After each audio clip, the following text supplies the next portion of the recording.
Slider from the belt to the plate. A swing and a miss, and that's the winner. That's the winner. A World Series winner for the Cardinals. Smith torques one into right down the line. It may go. Go crazy, folks. Go crazy. It's a home run, and the Cardinals have won the game by the score of 3-2 on a home run by the Wizard. Go crazy. Swinging a long one into left field. Adios, goodbye, and maybe that's the winner. A 3-run homer by Clark, and the Cardinals lead by the score of 7-5, and they may go to the World Series on that one, folks. What a team. What a ride. The Cardinals are world champs in 2011.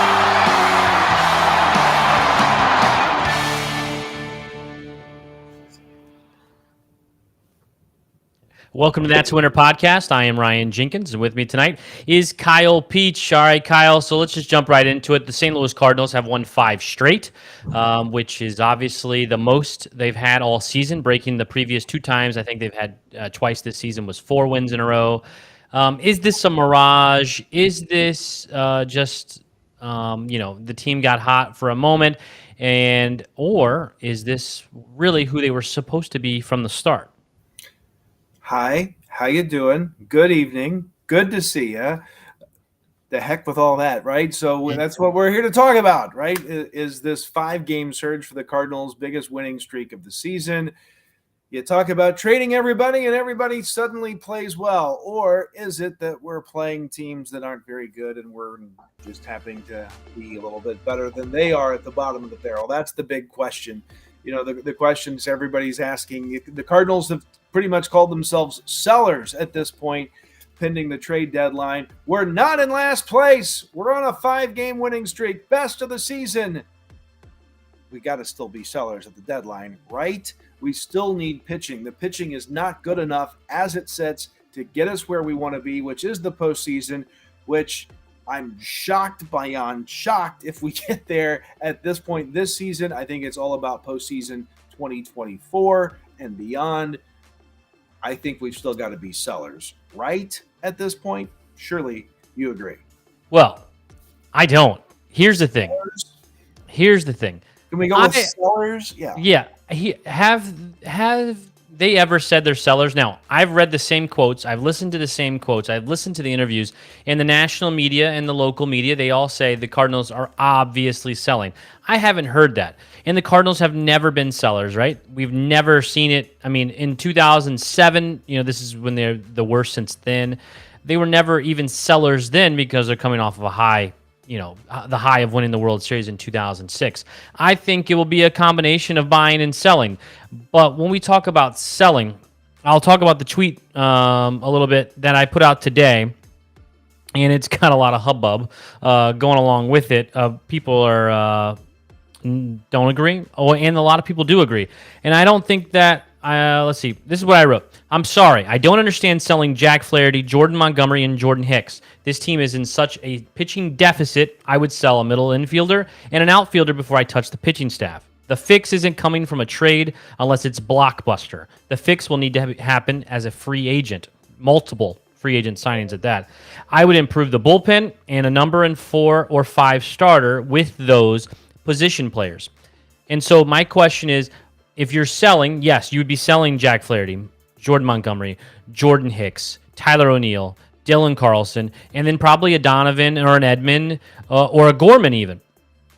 I don't think that's going to happen, and I don't think that it should happen, and people don't understand my point of view, and that's perfectly fine. If you don't understand my point of view, I that's fine, but no one has given me a reason why except for their expiring contracts. One of the things I question about the verbiage of selling, okay, so I should have done this every time you heard me say we're selling, right? I should have done this every time I said that word, because I think to a certain standpoint, I don't think we're sellers either. I think we're smart deal pursuers once again, which is one of the things that frustrates me at times about how the Cardinals behave in the offseason and the trade deadline time is that you hear the same lingo of we're going to be smart. We're going to find deals that make sense, and that's still what you're hearing from the Cardinals. Although you have the sense, at least at this point, we have to do something, which I think everybody, even the front office, is now on board with. We've got to do something. We've got to get better. What we are isn't working. Cardinal fans have said that for 3 years, but we got to find a way to get better, right? But we also don't want to sell the farm at the same time, and so we're not in the truest sense sellers, as a lot of baseball will become as the deadline looms. But I think this is probably more of that time, like what you're talking about, where we need to be smart seller / buyer, given the right deal to fill the needs that we're looking to fill. Obviously, pitching. You heard that from Mo in his press conference with local media this week. Pitching is essential to the Cardinals' future success. Now, what are we willing to part with? As late as today, you see an article, obviously, that Goldschmidt, Arenado, Nootbaar, I believe Gorman was mentioned. Those guys are not on the table right now. So who is on the table? Obviously, in an emotional press conference this week, Dylan Carlson knows he's on the table. Jack Flaherty, a guy who, for all indications, has indicated he'd rather pitch on the West Coast, probably a guy that's on the table. Jordan Hicks coming out today and saying he loves it in St. Louis, wants to be here. So, who do you move? I think there is, the scary thing, if I'm John Mozeliak in the front office of the Cardinals, is looking at the next version of Randy Arozarena. Who am I going to let go that's going to go somewhere else where we couldn't figure out how to make them good and be good for somebody else? That's the biggest scare right now for the Cardinal front office as this trade deadline looms. I think you and I probably agree more than what it first sounded like. We've got to make improvements. Maybe that's not selling, right? Maybe it is selling. But whatever it is, we've got to make improvements at this point. But I'm also with you in saying we're not getting rid of the farm here. It's not a total reboot as it is for some teams in our position. Yeah, I agree, but here's the real question: is Jack Flaherty and Jordan Montgomery. You get rid of them, according to a lot of the people in the comments on Twitter, is because they're off, and Jordan Hicks, that because their contract is expiring. But you can qualify off for those guys and then still get a pick back with that. My question, or my thought process is, that's where you're already struggling immensely. So at this point, you're just saying, okay, let's lose 100 games. Like, I don't think the Cardinals are ever in that boat. Like, let's just throw in the towel and lose 100 games. I don't think that's ever who they are. So why sell those guys, even if that is where their deficit, that's where they need even more of? I've even heard people in the Twitter say, well, you can get a return on a pitcher. I can even look some of those up. Like, well, sure, you can get returns, but no one's going to be ready this year. I have a lot of people commented back on this. People are upset that I had this take, but if you're getting back great arms for those guys, you absolutely sell them at the deadline. If not, you can keep them. You have all the leverage. This is from PS2 Island on Twitter. Well, sure, but what contending club is going to sell you MLB-ready pitching for a half a season rental of mediocre MLB pitching? That's not a thing. Like, that doesn't make any sense whatsoever. So who's selling that to get Jordan Montgomery and Jack Flaherty? Jordan Montgomery is probably the one that has the highest upside in the trade value. Jack Flaherty probably has the highest upside possible as a player down the road, but he also has probably the lower floor of Jordan Montgomery. I don't think Jack Flaherty is going to get you much, and that's why I think a qualifying offer makes most sense on him. Do you want to pay him $18 million next year? Do you think he'll accept an $18 million one-year deal next year? Maybe you're worried about him accepting that, and you don't want to pay him that because you don't think he's worth it. But you still have to go out and find a bunch of pitchers for next year. So why take these guys and throw them away just to trade and not get anything that's ready? They've said that they want to be ready for 2024. Selling Jordan Montgomery to get some prospects does not improve you for 2024. Selling Jack Flaherty for prospects doesn't improve you for 2024. Now, selling Dylan Carlson or Tyler O'Neill, Paul DeYoung, Brendan Donovan, selling some of those guys packaged together, that can improve you for 2024, and it won't hurt if you actually get some help in the pitching side for 2023 as well, which is a long shot to make it, and I get that, but I still think this team finishes in the Central in second or third. I still lean towards they're probably finishing in second. I think the Brewers are actually decent and will hold on to that spot in first, but I don't think the rest of them are very good, and I think that the Cardinals are still second or third in this division. Well, and also remember, too, that a lot of what you're hearing from the front office and a lot of the things that maybe aren't coming from the front office that are coming from other sources that might be somehow connected to the front office is a lot of PR, publicity, and hype, putting feelers out there to see, what can we get for a Flaherty, Montgomery kind of package, and if the deal is right, you move those guys, right? I don't think you would disagree with that. If the deal is right, if somebody's want to give up something that's going to help us for next year that we think is a good deal to get us ready to compete in 2024, I think you make the move. But you're not going to know what the move is unless people know those people are available. You got to make sure that people know that those guys are available if, in fact, you're willing to part with them. But at the same time, like you said, don't trade just for the sake of saying we made a trade. It's got to be a smart trade that makes sense. Yes, I will trade almost everybody at any point if the trade is a good trade. I'm just in the fact of because their contracts are expiring doesn't mean you just ship them off. Right. And I think that's what you see in losing clubs. You see that, the Cubs are going to do the same thing. They're talking about getting rid of Stroman. They're talking about getting rid of Bellinger because that's what they do every year, every couple of years. The St. Louis Cardinals is a different organization. Whether you guys or anybody wants to believe that or not, this is not who they are. And I still think they're going to go with that mindset. They want to keep the core group together is what I've read and I've heard in the interviews, not that we're selling. There is a gluttony of extra position players in the middle infield, and you have Mason Wynn coming next year probably. There's too many guys in the outfield. So selling from those strong points makes more sense to me than selling where you're already struggling in the pitching department. So why get rid of two of the guys that are pitching well right now? We have a couple things. We got Seth. Seth says pretty much what we're talking about now, but also asks, do you think that the 5-game win streak right now is a fluke, or do you still think, that they're not very good or that they are very good? Where do you think this 5-game win streak? I'll answer first. I think this is actually what the offense is, and the team is playing better pitching-wise what they're supposed to do earlier in the season.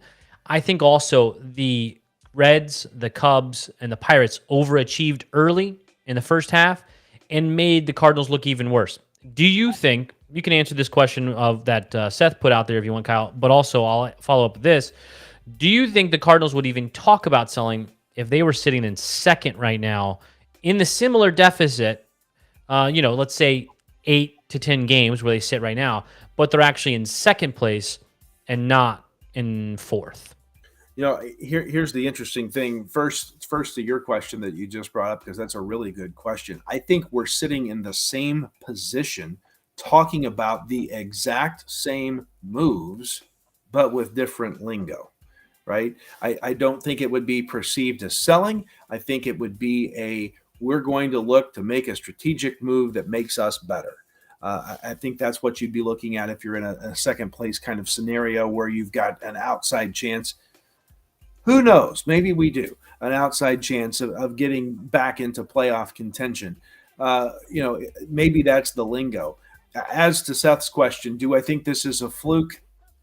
I don't think so. I hope it's not a fluke. I hope that it's more about what this team is and what we thought this team was going to be this season coming in.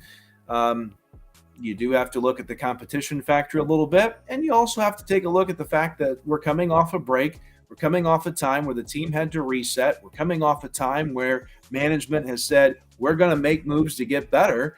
And just like anybody on any job, anywhere, if your boss says to you, I'm going to go make a move because what you're doing is not good enough, what are you going to do about it? Well, you can sit and sulk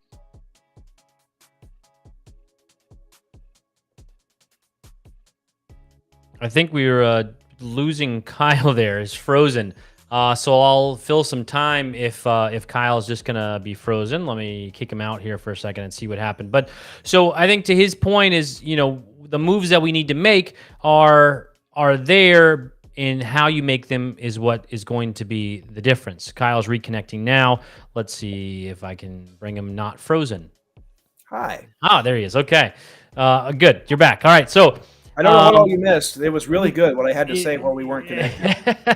It was good. You weren't gone for very long. But so then Asher then jumps in and says kind of the same thing. If they keep this up, do not sell. And I don't think that they will. Like if you go on another 5-game win streak, they're even less likely to sell. But I still think, again, I don't think they're ever going to be sellers. And in the midst of talking about, Nolan Arenado and Paul Goldschmidt, I don't think that's what they're going to sell. I think to say that they are selling would be Jordan Hicks. I think that would be selling. Someone that wants to be back. He has said he wants to be back. And he has pitched very well as of late in the last 10 or so, maybe more appearances.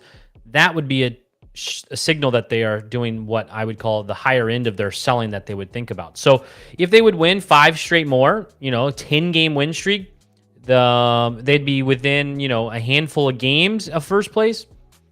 We don't win 10 games in a row. How about 8-2? 10 games in a row? How about another 8-2? I remember just recently they won 17 in a row. And we fired the manager as a result. And that's true.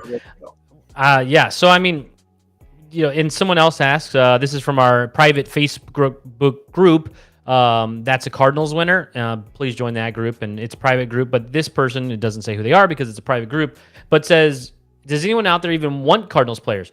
That's another thing. There's not a lot of value in a lot of these guys. Being Jordan Montgomery is probably the highest value in that group that we're talking about. Maybe Jordan Hicks for a team down the line that's going down the stretch that's trying to hopefully make a long run, but they're still half rentals. So the only thing you're going to get real value out of is going to be guys that is going to hurt to get rid of. Nolan Gorman, Brendan Donovan.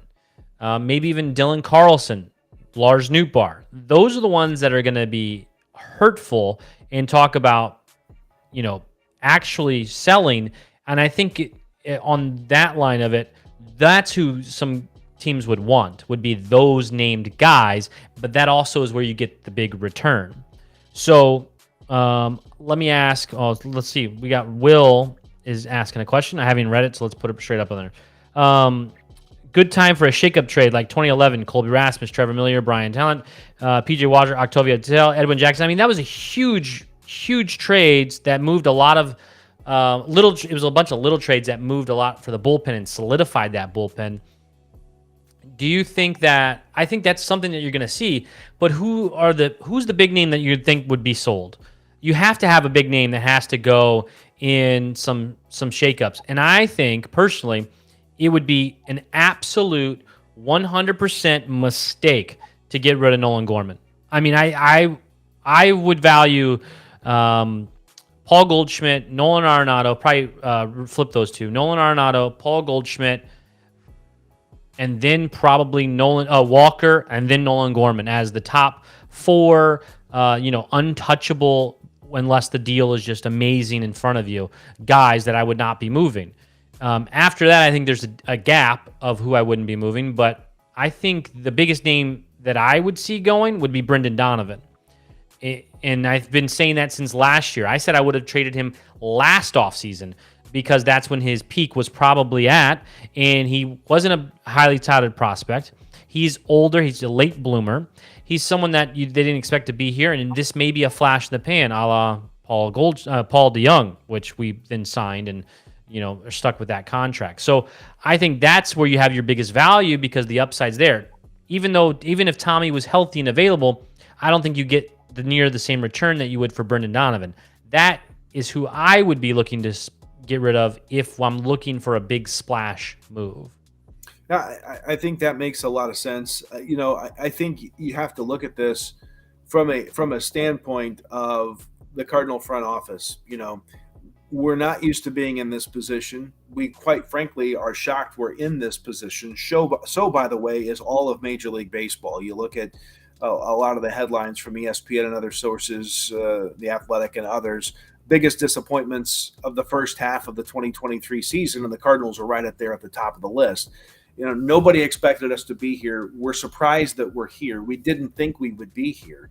You've also got a lot of upset fans because our recent track record of dealing players has not been all that great and successful. And you talk about the success of Arozarena, you talk about Alcantara, who got a loss today thanks to the Cardinals, and others, former Cardinal players that we've let walk or traded away that are having success other places. So you don't want to make that kind of move. You don't want to shake things totally up because you really believe that what you have is what you want as a Cardinals organization. So therein lies the rub. You don't want to make a mistake. You like what we've got because you thought we were going to be good with the way we are. So now you've got to come up with a totally different approach that you weren't ready to do, and you're scared to make a mistake. So the Cardinals really have a struggle internally about how they're operating, and you heard the shift to looking for more strikeout pitching than contact pitching as being something they're going to take a harder look at. They would be raked over the coals if they make a move and they get rid of somebody, even like a Brendan Donovan, who goes on to become a great player somewhere else, and the return that we get in exchange for that peters out in the Cardinal organization. So they're going to be very mindful of that because of the past track record. They can't afford to make those kind of moves, which is why, again, I kind of lean into what you were saying earlier, that I don't think they're going to make a wild and crazy decision here to make a move that they don't think makes sense and provides us value. And so maybe really we're not sellers. Well, and I have a few follow-ups to that part, but I don't think that Brendan Donovan has star potential. He's more of the Arise, the guy that we saw today in the last few days, where he's an on-base guy. It's not flashy. It's not sexy. He gets on base, and he doesn't hit home runs. He gets a lot of singles. Brendan Donovan only has like 10 doubles on the season, and then his handful of home runs this year as well. That's more of who he is, and that's just a baseball guy. Nolan Gorman, I think, is the guy you worry about that then becomes a superstar.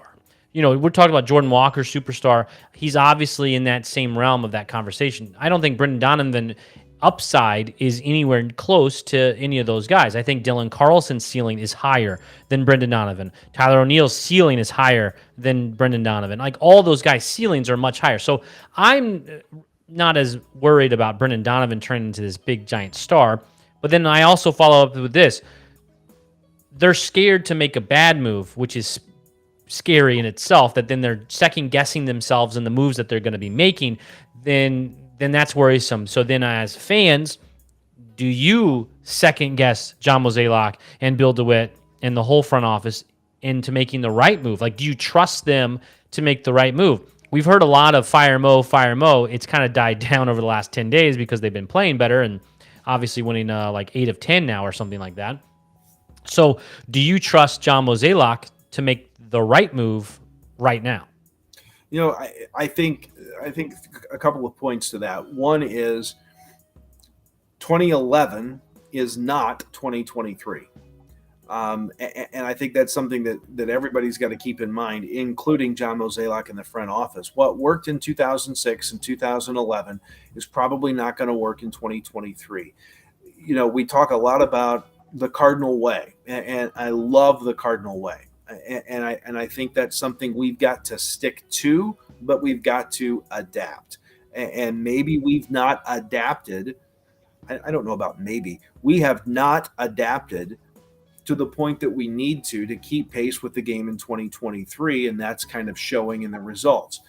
We're very spoiled, right? As Cardinal fans, whether we know it or not, we're very spoiled. This team's success, the winning record after winning record, the playoff appearances numbers are ridiculous, and it is rare for us to be in a situation like we're in this year. imagine all of the Cubs podcasts that are happening right now. The Cardinals were in last place, and we're ahead of them, and that's all that matters, right? So we're at a different level at a different time. We just haven't adapted, and maybe it's because we haven't needed to. Maybe that's the reason why. So I don't know that it's necessarily a level of trust or not trust. I think it's a recognition of we've got to make some moves to adapt and change philosophy. And that's going to also dictate some changes to the roster. By the way, before I forget, a shout out to Will to Real and his comment about the 2011 trade. I think to the letter he spelled Mark Scrabble Zepcheski's name correctly. Right? Yeah, that didn't show up on the. It was too long. Yeah, I wouldn't even try. So yeah. I'm proud of him, Will for real. Tell me you didn't copy that from Google somewhere. And he had to. He had to double check it, right? and then one other thing. Scrabble. Right, that's right. Scrabble to me and you. Will he looked it up. All right, Will says he looked it up. Okay, take away all the praise. To you.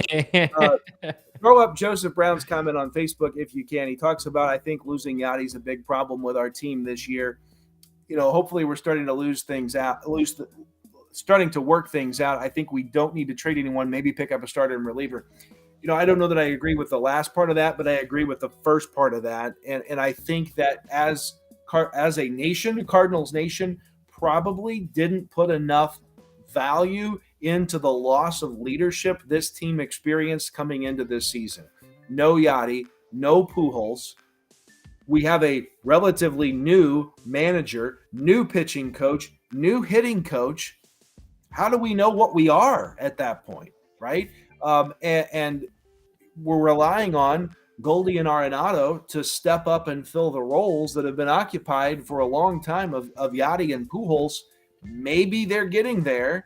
But that was one of my questions from the get-go with the disastrous start that we had is who's going to step up and be the leader of this team in the clubhouse? Because we haven't had to have a new leader in a long, long time. And here we are in that situation. And I think that is a big factor for our roster is somebody going to step up and lead this team? And maybe now we're starting to see some wins come together. We saw an all-star break, a chance to kind of take some time and reboot. And maybe that's happening now. That's the optimistic me speaking here. But leadership definitely is a question for this team that they've had to figure out this year. Well, and I'll say, I think this team overachieved dating back to 2019. And I think that though it was masked by good leadership in Yadier Molina, Albert Pujols coming back last year, obviously Adam Wainwright. They overachieved in those years, and all of it kind of came crashing down at once. And maybe it's a collective of all these issues that they haven't addressed the pitching, they haven't addressed leadership. Because I do not think Nolan Arenado is a leader, and I do not think that Paul Goldschmidt is a leader, and that's fine. You don't have to be. All of these guys don't have to be Albert Pujols. They don't all have to be Yadier Molina. It's fine. They have never won anything.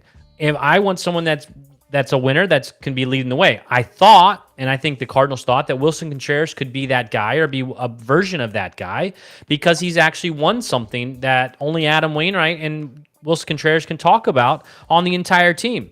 And so, but you don't demote the guy that you want to be the leader. I don't care how bad he is. Right? Yeah, and I think that they're completely second guessing themselves on that signing. But I also don't think there's anything you can do about it now. I've heard and I've read of people of trading him, getting rid of him, finding options for him. But what do you think they're just going to admit that they were completely wrong in what they did? And then who do you go to as your catcher? We're carrying 3 catchers right now because Andrew Kisner got hit in the balls. So he's somewhat available, but Herrera is a fine catcher, but he's not Wilson Contreras hitting yet. I mean, he's hit fine, but the point is he's still not Wilson Contreras. I'm taking Wilson Contreras right now over those guys. I think that you're kind of stuck in that. Yes, I think Sean Murphy would have been the better option to this point, obviously, but it would have hurt for who you would have given up. You probably don't have Lars Nootbaar. Also, if you made the trade for Soto last year and you gave up Dylan Carlson and some other guys, this team is still not much better. because they still don't have pitching. And that's what it all comes back to, that they didn't sign Marcus Stroman 2 years ago, which they should have done, and they didn't get that done. They signed Steven Matz instead. And they didn't go after other guys this offseason, even if they weren't number one starters like Max Scherzer and DeGrom and Verlander, these really, really expensive guys, but they could have gone after some middle guys that could have given some more options. I think this offseason there are more out there like Nola and Giolito and some of these other options that make more sense. I am not trading Nolan Gorman and a couple pieces to Seattle for this Gilbert guy or some of those other pieces. Oh, I say that, and let's bring up this question, and I have one on my Twitter that I forgot that we would answer earlier. I'm sorry, but if you deal Jack or Monty, it 100% kills the run, I think is what they meant there. Trade Contreras and some position players to get some pitching and win this now. So Asher is like all in that they are still in the race. And I think that's more optimistic than others. But I understand the point. But I also think if you're trading Contreras, then they're giving up that they made a really big mistake. And I don't think that they're willing to make that proclamation this early into Wilson Contreras. Yeah, I think so too, and I also question how bad we feel about how bad we messed him up, right? Because of the whole demotion and split time, and we did not handle that well. And you can be critical about a lot of decisions that we've made this season, but to me, that was one of the worst that we've made. Is really we took a guy in Wilson Contreras that, as you pointed out, we're looking for a leader, not just a catcher.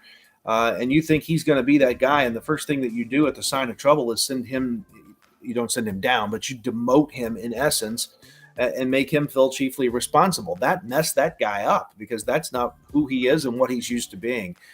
So I think there's, a little bit a factor of that. I think we can make some moves to improve pitching. The question is, who do you move at what cost and what value do you place on those players? By the way, side note, I absolutely despise all of these Twitter accounts that go on and do hypothetical trades. Just shut up. Okay. So you say that now, and you're going to give me a hypothetical trade right now, aren't you? I am. This is one of the questions that was sent to us, and I said that I would answer this in this podcast tonight. Now, what I don't like, and Kyle Reese will tell you as well, is the machine that gives values for guys and that tells you, what you need to have to be able to trade for this guy. And by the way, I ran into Kyle Reese when he was in Indianapolis watching the Memphis Redbirds play the Indianapolis Indians, and we ran into each other and we talked briefly, and he was awesome. Which I've met Kyle before, but we had happened to just cross paths. It was just walking by him. But here's the question. It was Sean on Twitter, Shawnee B SHONY B 90254. Sounds like a made up account if you ask me. But he asked this question: would you trade Lars Nootbaar, Tommy Edman, Mason Wynn, and Gomez, the AAA guy, for Gilbert and Wu? Those are the big names circling around from Seattle. Pitching, they have Gilbert rated as like the 38th best option on the trade market right now, like value-wise. So I'll let you go first. Well, I was typing my answer and going to blow it up in big letters, but I'm too slow to do that. No. Yeah, I think that's easy to me. Sean, I just tweeted back at him and said, I'm about to answer this question. The answer is easy for me. No. Look, if you listen to 101 on ESPN every single day, I do a lot of, they will tell you that the whole organization is going to be selling. And some of the guys are saying how they would trade pretty much anything to go get Gilbert. Like I did with Contreras, and I will say I was on going to get Contreras in the offseason. But my point is this.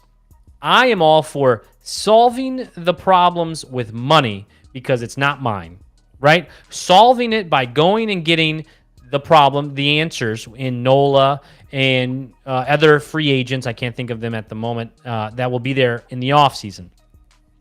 Trading your young assets, your controllable young assets for someone like this doesn't make sense to me at all, because you're going to have the opportunity. Even if you do that right now, let's say you trade Nolan, whatever that whole Edman and Wynn and Newt for those controllable assets as well. It doesn't help you this year, obviously, because you've just now traded your core, your young core of players as well, of the fielders, and then you get these pitchers. Your pitching staff will be improved, but then what have you depleted? My biggest worry is the St. Louis Cardinals are now going to overreact because they've messed up the pitching scenario. So then you sell off your younger guys to go get the pitching. I don't know if you've looked at the prospects. They're almost all up. Like the big names, this highly touted farm system over the last 5 years is now down to Tink Hintz and Mason Wynn in the minors. You know, the big names, Walker and Gorman, and I'm sure I'm forgetting some. The point is, they're up. The rest of the big names aren't left. So if you trade some of these names now, they're not coming. These generational hopeful players aren't coming back through the door. I think it's a big mistake to go and try and correct what they haven't done for the last 3 years in signing pitching. I think you hit the nail right on the head. And who would have ever thought, you and I sitting here together, would have ever said anything about fearing the Cardinals would overreact to something? Yeah. That has never been the philosophy of this organization. But, I think, first of all, are we throwing in the towel for 2023? Are we done with 2023? Is 2023 not winnable? Are you asking me? Is it rhetorical? Yes. I yes to both. Are we done in 2023? I don't think the Cardinals believe in done. Katie Wu said last week that the Cardinals haven't convinced. Sorry, this was right before the All-Star break. That the Cardinals haven't convinced themselves that they were done in 23, and she said that would be a mistake.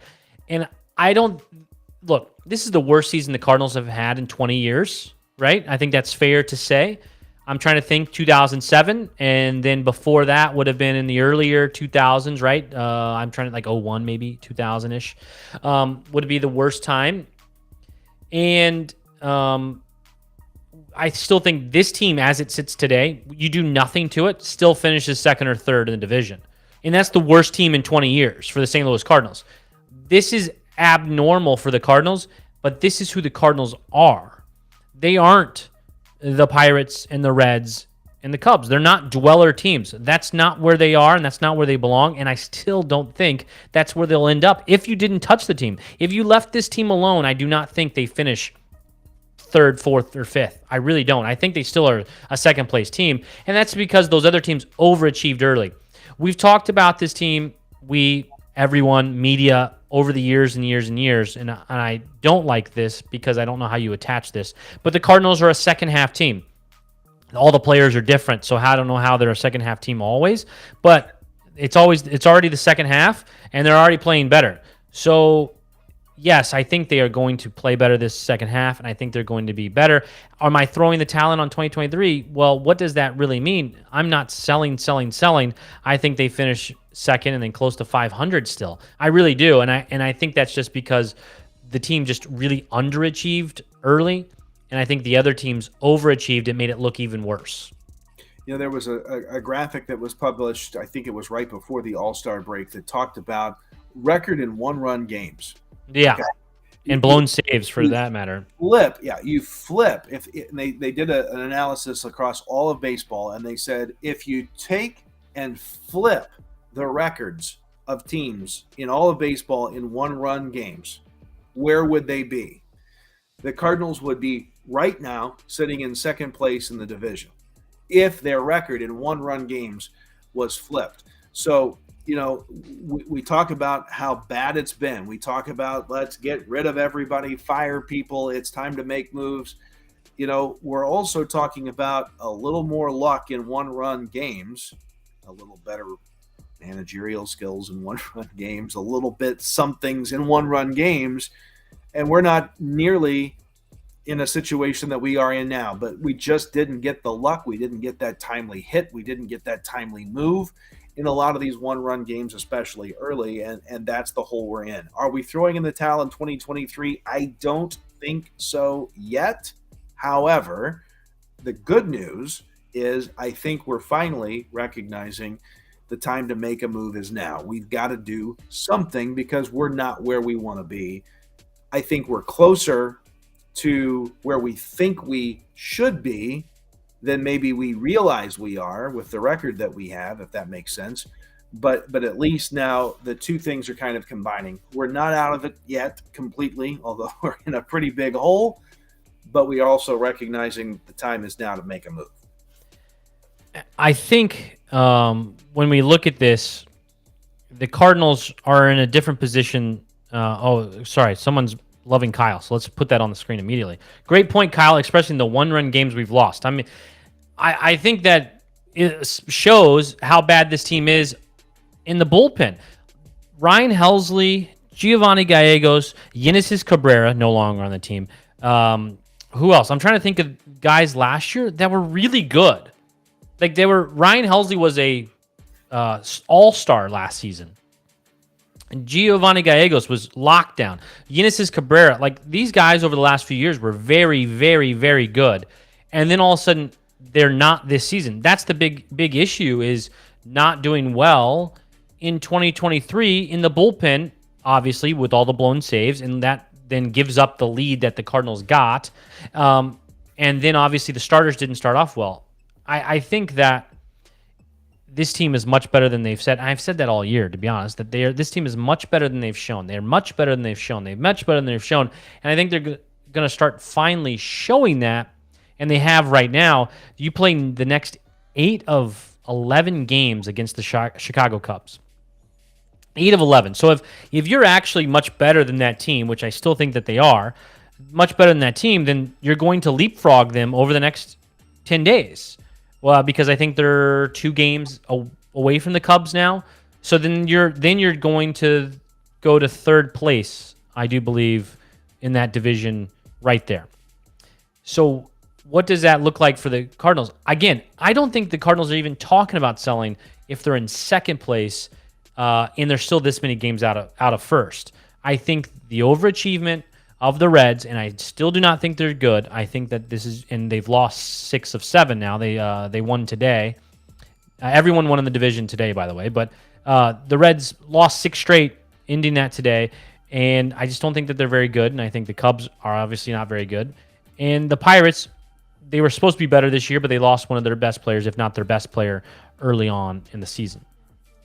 Well, you brought up something that just makes my skin crawl. In 8 of 11 games against the Cubs, especially playing at Wrigley starting this week.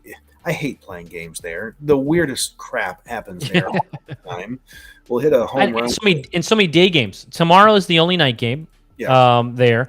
And then they have three after that of all like 1:20 starts on Central Time. Yeah, so get ready for the fact that we're going to hit a game-winning home run, and it's going to hit a duck that flies over the ivy wall and left, and it becomes a double, and we lose the game. I mean, stuff like that happens at Wrigley all the time. So I hate this time of year where we're playing the Cubs so much. But I think you're right in that if things go the way they should, we should be able to make up some ground in the division, because the Cubs, we think, are worse than what we are.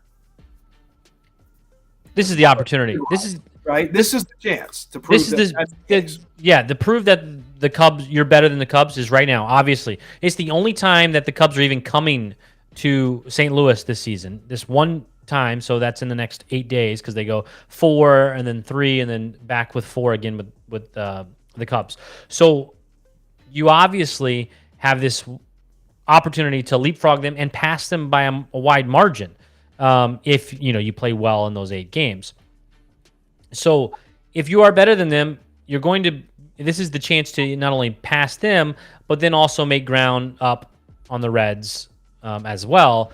Because again, I think this team is a second place team. I don't think the Brewers are going to falter now, but I also do not think the Brewers are going to be buyers either. I think they're going to do like last year and be sellers a little bit because they can't afford certain things. So they're going to sell what they know it's going to cost money next year, and they're going to do a little buying here and there. Yeah, I think that makes sense. I don't look for anybody in the division, maybe outside of the Cardinals, to really make a push to get dramatically better, and how dramatic remains to be seen.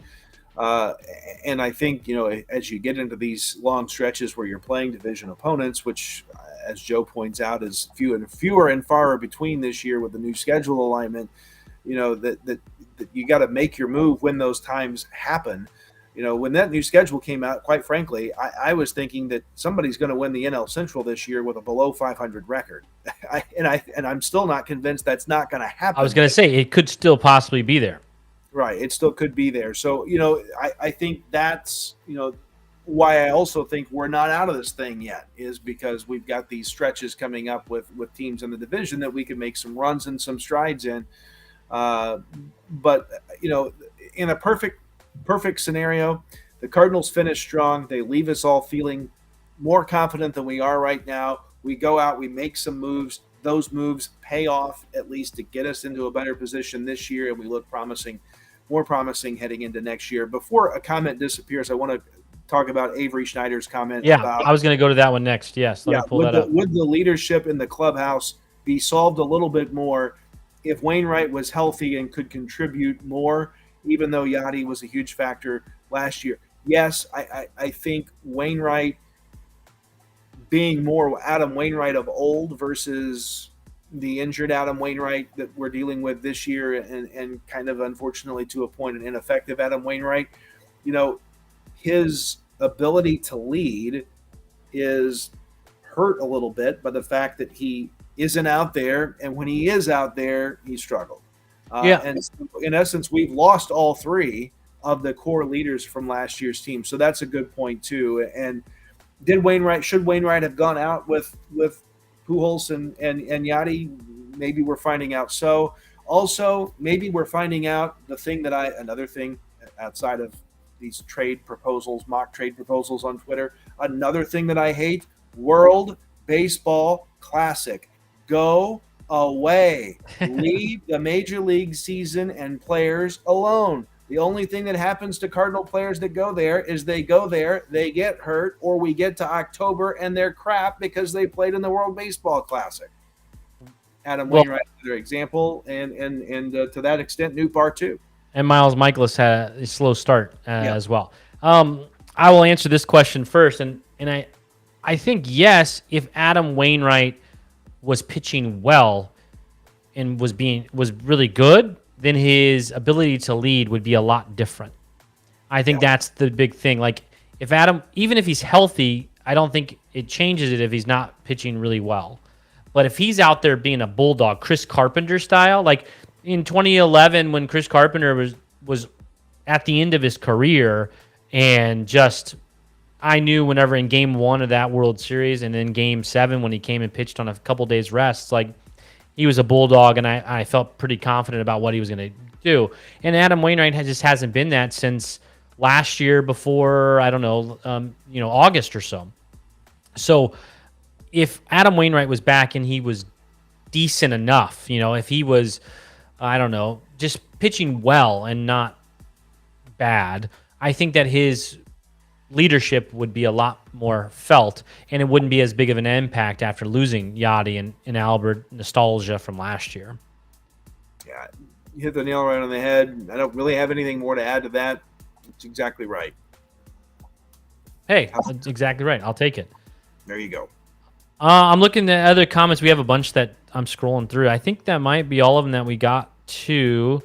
Joseph just adds that he doesn't like the scheduling. I know you hit on that briefly, and I think that all we look for in this season of mediocrity, or even less than, is reasons why, and how to blame it on anything other than that the Cardinals didn't sign pitching. I mean, you can look at everything that went into the St. Louis Cardinals, and I think the biggest issue isn't that we're not playing these crappy teams, because those crappy teams beat us early in the year. Like, the Pirates still beat us, and the Reds still beat us. So if we played them more often, they just would have beat us more often. The Cardinals just weren't equipped. I think the biggest problem with the St. Louis Cardinals early on is that the Cardinals have a lot of similar players, a lot of streaky players. Nolan Arenado is a great player, but he is a streaky hitter. Paul Goldschmidt is a great player, but he's a streaky hitter. Nolan Gorman has proven he is an elite hitter just like those two guys, but he's very streaky. Paul DeYoung, we know, is streaky.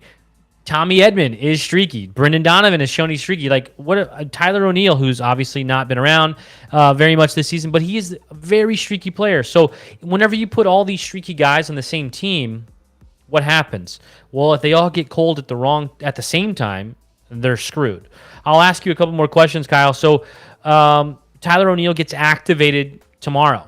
If you're listening to this, he's on podcast. He would be activated today. We may already know that corresponding move if you're listening to it, but what happens? Who's the corresponding move for Tyler O'Neill when he's activated from the 60-day IL? Yeah, I don't know. I honestly don't know that I have a guess. You might have a guess at this point on what that's going to be. You know, my wife and I even were discussing this yesterday. Well, what's going to happen? She said maybe Alec Burleson, and I could see it, and because you got to think of the pitchers. I'm just saying you got to assume Jose Fermin is the guy that moves, but he's an infielder because you need that middle infielder with Tommy out, right? Like if Tommy's healthy, then it's even a more difficult question. But Jose Fermin is there because Tommy Edman is unavailable. So I would assume it's Jose Fermin, but I can understand Alec Burleson, who has struggled for stretches this year as well, streaky as well. And I can understand that. And they say they're going to put Tyler O'Neill right back into the starting lineup. So there's been a lot of questions. I'll ask you another question on top of this follow-up question. There's been a lot of the first one, so that's okay. Fine. And I don't know the answer either, and we'll find out tomorrow. But there's been so many movements of Luke and Baker, and all these guys have been shuttled in and out of Memphis and all around. But is the Cardinals center fielder for 2024 on this current roster? We've talked about all the pitching issues, bullpen and starters, but the outfield is so packed full with mediocrity. And they don't know who plays center. One day it's Lars Newbar. One day it's Dylan Carlson. They've had Tyler O'Neill out there. They've had Tommy Edman out there. They haven't put Jordan Walker out there, but who will be the center fielder in 2024, and is he on this roster today? Well, I think your problem, or tomorrow too, because you put O'Neill back out there. But right, I think your problem is you have so many options that the answer is probably yes, because I can't see them making a move to get a center fielder because there's so many of them out there right now. And is the problem, answering your question with a question, is the problem that nobody's getting consistent time to play in center field because we're trying to get so many people playing time? Is that a problem? Well, yeah, is that a problem? I personally, but I tend to be more in the old school thought in baseball world. I want everyone to play their position, and I want the lineup to be the same pretty much every single day. I'm not in the matchup game, but I think a lot of that kind of went away when the DH came around, that you're not going to have the later inning matchups where you're able to swap guys in and out based on lefty and righty and that sort of thing. And also the three batter minimum thing kind of throws that out of the way as well. It all stems, I believe, from the San Francisco Giants doing the full-blown swap out of lineups day to day based on who the pitcher is. I think analytics is what it got in the way of that, and they saw the San Francisco Giants win 100-plus games or 100-ish games last year, be doing the exact same thing. And I think they thought, okay, we can do that. We can have all this depth, play all the guys, depending on who the pitcher is, and it hasn't worked out because I think guys really like to know where they're going to play and if they're playing. Now, I had the opportunity to talk to Nolan Gorman last year, and I asked him on that day, are you playing today? He goes, I haven't seen the lineup yet. He didn't know within an hour and a half of the ball game if he was playing that day or not. And I think that's a mistake. And I think they have said this year, Katie Wu and others has mentioned that they know the night before now that if they're going to be in the lineup or not. So I think that has been adjusted from last year's inconsistency of knowing who's going to play. And I think that helps, but I don't think, as Dylan Carlson's comments have said, like he wants to play every day. and he expects to. So I think it is a hindrance, even though they're going analytics with it. And I think that you need to kind of clear the space in who you're going to lose. I'll keep on following up with more questions. And someone says that Victor Scott is coming as well. And I don't know much about Victor Scott. And we'll definitely have Kyle Reese on in the offseason to talk more about prospects. I think he's in Springfield. I could be wrong. As I was just looking at him on Twitter just earlier. And I know that you have these guys that are available, but I just don't know all this. You have so many guys right now that aren't good enough. Tyler O'Neill has shown he's good, but he's not good enough of the time. Lars Nootbaar, people really love him, and I'm a big Lars fan, but he hasn't shown he's doing enough, and that's where the problem kind of lies, where a lot of these guys are mediocre. And Tommy Edman, I think, should be a second baseman or shortstop, more likely second baseman, and shouldn't be playing the outfielder. But he's probably the best center fielder on the team, and that is a problem as well. Yeah, and you saw, what was it yesterday? I don't even know the record. I just saw the fact there was a headline hit my phone that said Major League Baseball set some sort of offensive record yesterday. We're getting the baseball that Rob Manfred wants, right? A lot of offense, not a lot of time. See you later. Have a good night. We'll take your money. Get out of here in 2 hours or less, please. And hopefully you had an enjoyable experience because there was a lot of offense. So, where am I going with that? Because now I get on that soapbox. But, I think that you're talking about a difference in gameplay. You're talking about a difference in how the game is being played. And so as you look at where you're positioning players and where you're moving things around, I think you're messing players up by not playing them every day, trying to find that right, perfect combination based on data that isn't really current because it doesn't include the game that you're playing in today, right? And so we kind of take that out of the equation sometimes a little bit. Let me ask you a question, since you keep firing questions and I keep firing answers with questions back. So does the fact that a guy like Dylan Carlson gets emotional in an interview talking about his future with the organization, does the fact that a guy like Jordan Hicks says in an interview, this is where I want to be, does that sway you at all from saying they're movable pieces? Does the emotional component of guys that seem to want to be here sway you from moving on from them? Well, I think that people in general, got those players obviously, but also people are afraid of change anyways. Dylan Carlson, it's all he knows is the St. Louis Cardinals. And, when he played the minors, he all the way up. So I don't think he wants change of any sort. Dylan Carlson has a girlfriend that's they're best friends with Nolan Gorman's girlfriend, and they're best friends with, I'm missing one other girlfriend. There's 3 young guys that are all girlfriends, not wives, that are all best friends. They all don't want to uproot their lives. There's a human element to this business that we talk about all the time. This is a business, but also these guys are human, and they don't want to uproot their lives and change everything and move on from friendships that they've built as well. So I think a lot of that kind of goes into the human aspect of why they don't want change, but also Dylan Carlson reminds me a lot of Colby Rasmus, this guy that you just thought was gonna go and gonna be the next really good player in the organization. He just hasn't gotten there, and I think the big part of it is his offense and his home runs. He hit more home runs in one season than he has the last 3 seasons combined, and I think that's where if he hit more home runs, it'd be a different scenario. Asher says that Carlson, no way that he thought Edman is better than Carlson in center, that he has a much better arm. Now, Carlson has a much better arm than Carlson. Carlson has a much better arm than Edman, but I think Edman gets the best jumps in center field than Nootbaar or Carlson does. And I think that's the difference when you're playing center field, is having a really good jump. That's the difference there. So would I move on? I really like Dylan Carlson. I think you're getting rid of any of these guys, Nootbaar, Carlson, Donovan, Gorman, like these names, I don't want to get rid of any of them.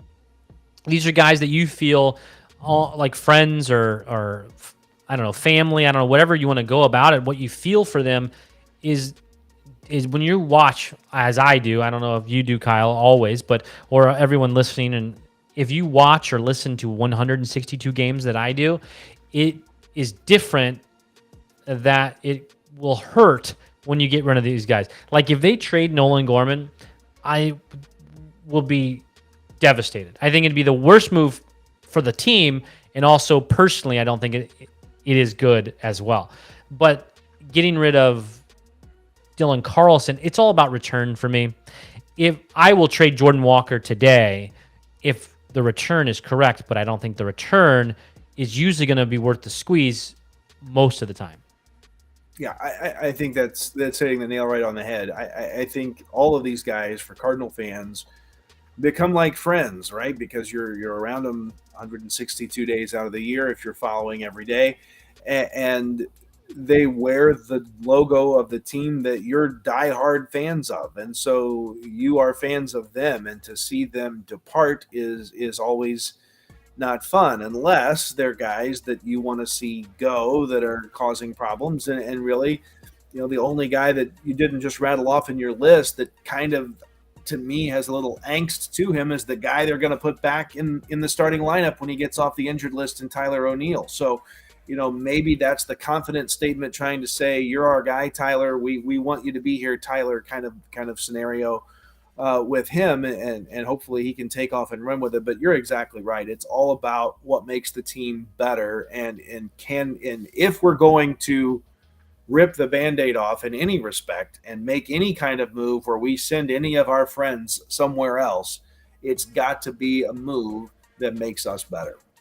Well, and we back to the friendship part of it. Like when you and I were on the field in spring training, got to throw out first pitches, Adrian Chambers was on that team. I have an autographed ball from Adrian Chambers that I still have. Like there's guys that are so, I don't know, I won't say small, but it's just so brief as a Cardinal that you still have memories of, and guys that you still liked on the team, that were, but also the 25th man on the roster, or the 24th man, or the 23rd man, like different.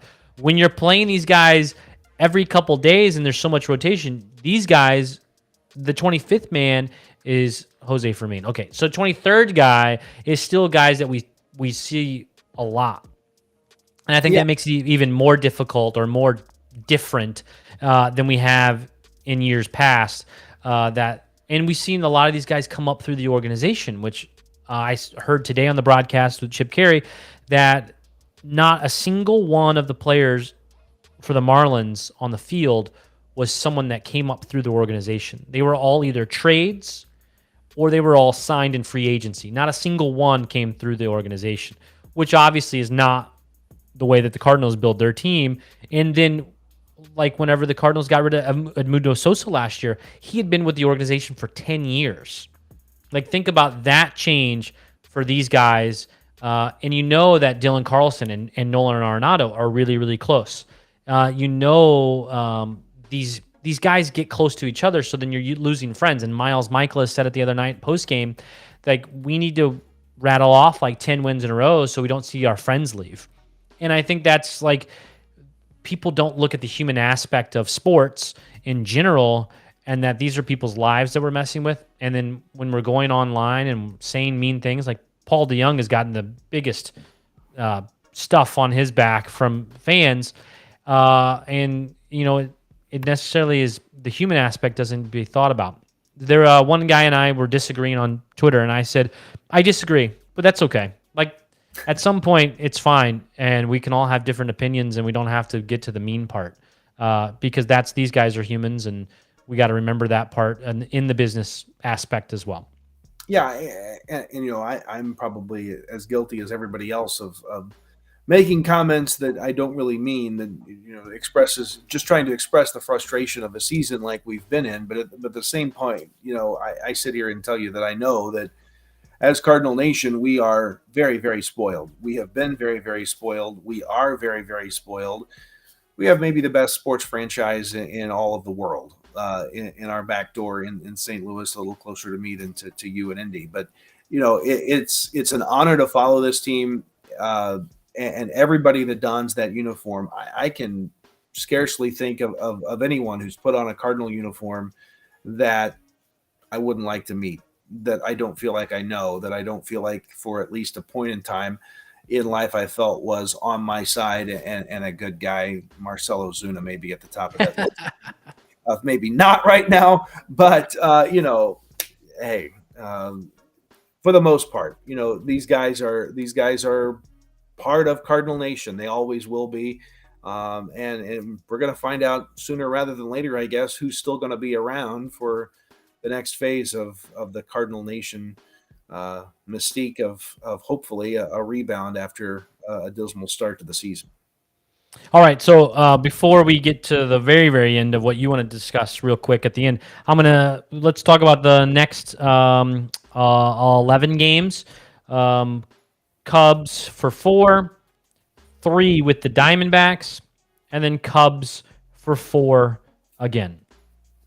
What do you think? What's your prediction for? And people can comment in as well what you think that what is going to happen in the next 11 games. But Kyle, I'll let you go first. And what do you have? I think it's important.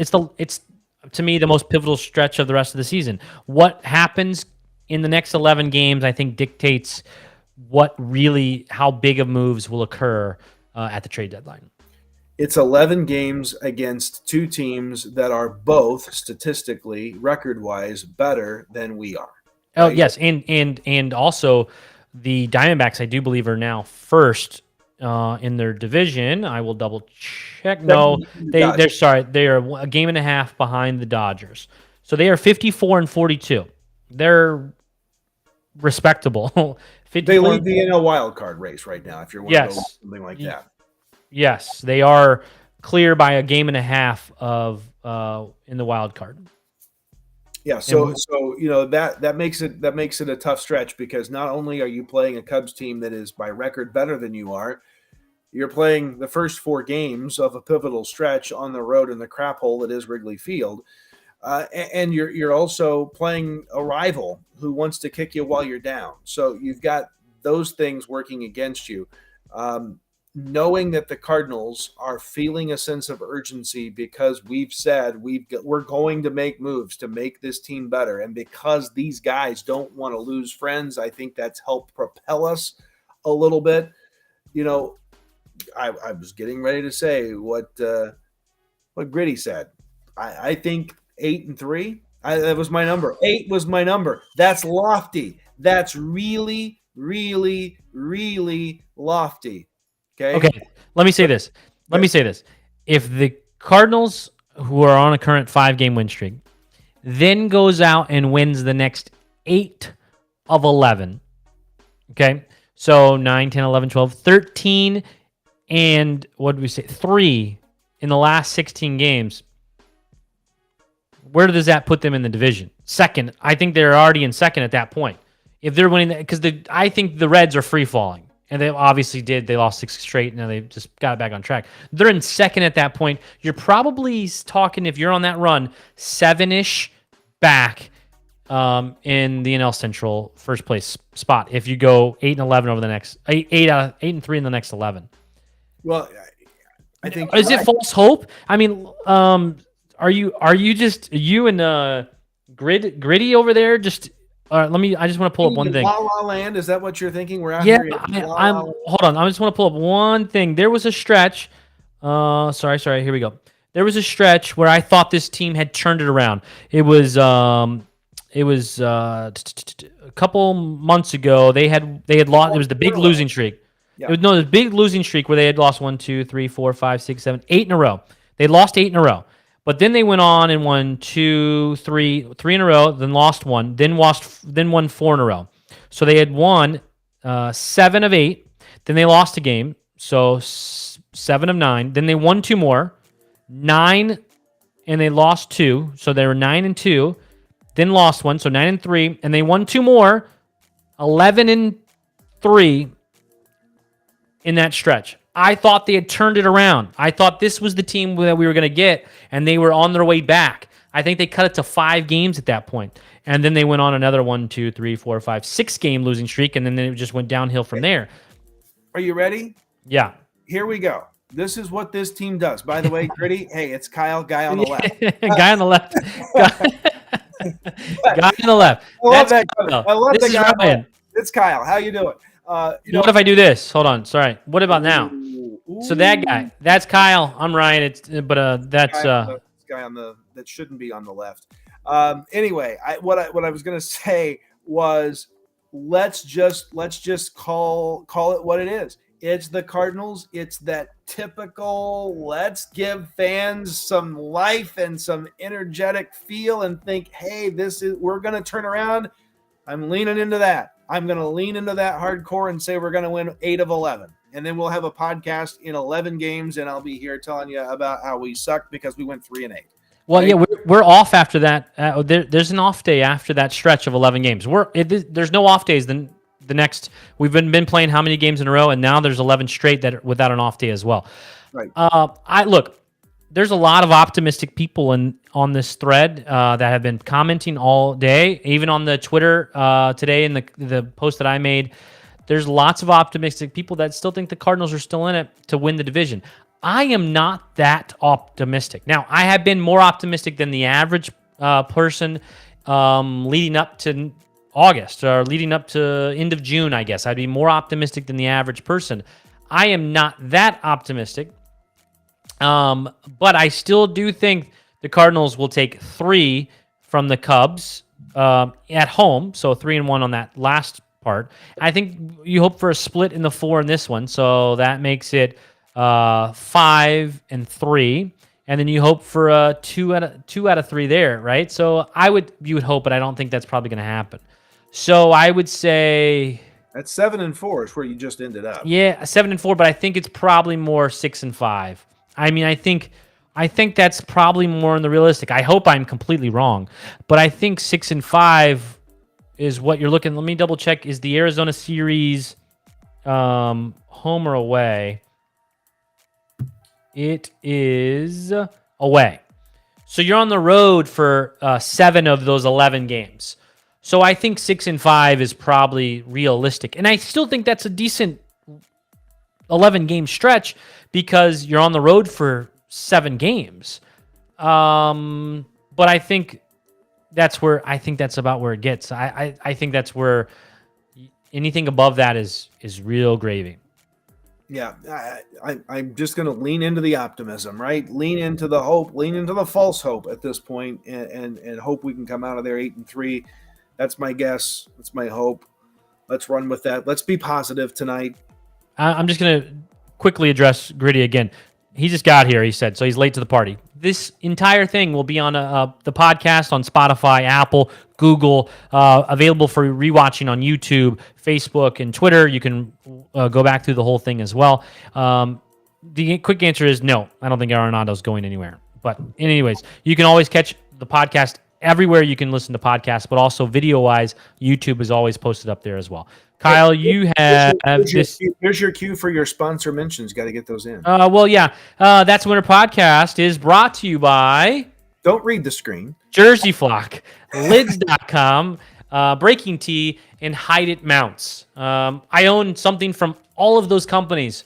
I am a user of all of those companies. Jersey Flock gave away a jersey a couple weeks, a month ago or so. Breaking Tea has awesome hoodies and everything. Hide It Mounts, the bat over my shoulders being hung up by Hide It Mounts. I have 10 more Hide It Mounts on the wall outside of this as well, holding up bats as well. I can't recommend them enough. If you don't know anything about Hide It Mounts, if you're a gamer, it's a good place for that. See, like sports memorabilia, good place for that. Check out Hide It Mounts. Look at our links on our link tree on all of our social media so you can find all the links to all the stuff so we can get credit and have a little money for us. I have some expensive things that I bought to make this thing happen, so I'm just slowly getting that money back over time. Hey, Joseph, keep on coming back, Joseph. 5 more minutes. Yeah, we got a couple more things here. We're not quitting just yet, but Joseph, I appreciate the kind words. Here's Gritty's problem. He's worried about the Nolan Arenado, and then they get traded. I just don't think it makes any sense. The money involved, what they want to do, and he would have to waive a no trade. Like, I just don't think it's going to happen. I think your jersey is safe, and Kyle's jersey over his corner is safe as well. It would be a catastrophe if he was traded, and I would be very upset. But Kyle, let's talk about one more. Sorry, here we go. Sorry. So this is my in the podcast story this go round. So we talk a lot about Cardinal Nation, right? And this is something that has just been profound to me about Cardinal Nation. There is a small town near me. It's Louisville. Don't you dare call it Louisville. Louisville, Illinois, population 1,136 as of the 2020 census. And this particular photo that you're seeing here comes from the San Francisco Giants. Why are we talking about the San Francisco Giants? Because that guy right there is Bailey Zimmerman. And if you've heard that name before, it's because he's a charted country superstar in the making. Fall in Love and Rockin' a Hard Place are songs of his that you may have heard of. Well, he took a visit to San Francisco to see the Giants camp at the invite of Kyle Haynes. Why is that important? Both of those guys, Bailey Zimmerman and Kyle Haynes, are from Louisville, Illinois, in the heart of Cardinal country in southern Illinois. And there is Bailey visiting the Giants camp, said he signed a 1-year deal. Kyle Haynes made all that happen. 1-day deal. What's that? 1-day deal. A 1-day deal. Yeah. 1-day deal with the Giants. It's Louisville, Illinois. You can call Louisville, Kentucky all you want. You can say it wrong and say Louisville, Kentucky, but Louisville, Illinois is how you say that town's name, and it's just remarkable to me that you can talk about a country music superstar, a coach in the Giants organization, and Kyle Haynes, who's now their senior director of player development, I believe is the official title. And then Kyle's brother, who I've talked about on the show before, is Andy Haynes, who's the hitting coach for the Pirates. So a lot of major league talent, a lot of country superstardom, all in Louisville, Illinois, right in the heart of Cardinal Nation. Why are these people not at Busch Stadium working for the Cardinals? I have no idea, but there you go. That's my Southern Illinois Cardinals story of the day. Yeah, Kyle always has something to throw in at the end of the show. But Gritty said you're saying Louisville wrong. It is Louisville. It really is. It's a tiny little town. How many people did you say it was? 1,100. 1,100 people in Illinois. It's Louisville, a little bitty town in Illinois. Illinois stole all their names from other states. I'm pretty sure. Hey, and guess what high school is there? It's North Clay High School. Guess what their mascot is? The Cardinals. Oh, the big Cardinal country. Southern Illinois is obviously huge Cardinal country. A lot of the people that follow us and listen to the show are in Southern Illinois, Mount Carmel, obviously as well. But there's so many other ones across all of Southern Illinois that travel to Cardinals games all the time. A lot of people that do listen and follow us don't realize, I don't think, whenever you're from St. Louis and you're in that every single day and you're going to these games, and there's people that drive, like myself, 4 hours away to go to see Cardinals games. And a lot of people travel a long, long way to be able to watch Cardinals Nation, and I think it's taken for granted of, and I don't think everyone quite understands how far-reaching it is. And Gritty, as he says, he's in Kentucky. I don't know what part of Kentucky, and that's the big thing is Kentucky, Southern. Let's see, it'd be Western Kentucky has a lot of Cardinals fans in it as well, as long as wherever near Evansville. I don't know what part of Kentucky that is, but anyways, Gritty, what if you answer quickly? What part of Kentucky are you in? We'll see if he responds quickly. But so there's the North Clay Louisville High School. That looks like the Louisville Cardinals one, right? There you go. It's close to that. Yes. Yeah, that looks like the Louisville Cardinals. About 3.5 hours from St. Louis. So there you go. Yeah, but that's not a city, Gritty. I was looking for a city. But he doesn't want to tell you where he lives. He doesn't want people to come stalk him. Come on. We've spent a lot of time in Kentucky, but just wondering if that was an actual little town that we may have heard of before. All right. Well, this has been That's a Winner podcast. Josh Brown, who has been previously. Oh, he's near Owensboro. See, I know Owensboro, Kentucky. See, that's the tri-state area.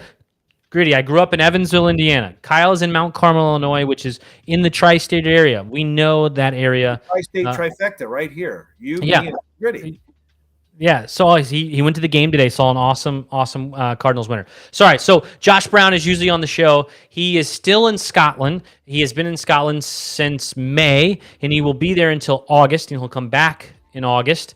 And he will then be ready to in rear to jump back on this podcast and talk a lot of things. It's 7-hour difference. I thought maybe he could join us this morning for him at like 5 a.m. or 6 a.m. or whatever it there is, but he is not. But he will join us at some point again soon, and he is excited to talk Cardinals baseball, even if they continue to be terrible, as he told me today on Messenger. But if we're in the race, when you decide to come back, you might stay in Scotland. They got better when he left. They Right. did a little better, and then they started petering out again. So I don't know. And to be honest, I will say this. Josh is a pretty negative fan. I'm more optimistic. Josh is pretty negative. So it's probably been best for everyone that he hasn't been around to be on the microphone to be pretty upset. But all right, this has been That's a Winner podcast. I'm Ryan Jenkins. That's Kyle Peach. Appreciate it. Keep on listening. And you can find us everywhere that you can find podcasts. So Spotify, Google, anywhere you find us. So keep on listening and follow us on Twitter at That's a Winner Pod. Appreciate it. This has been That's a Winner podcast. Sutter from the belt to the plate. A swing and a miss, and that's a winner. That's a winner.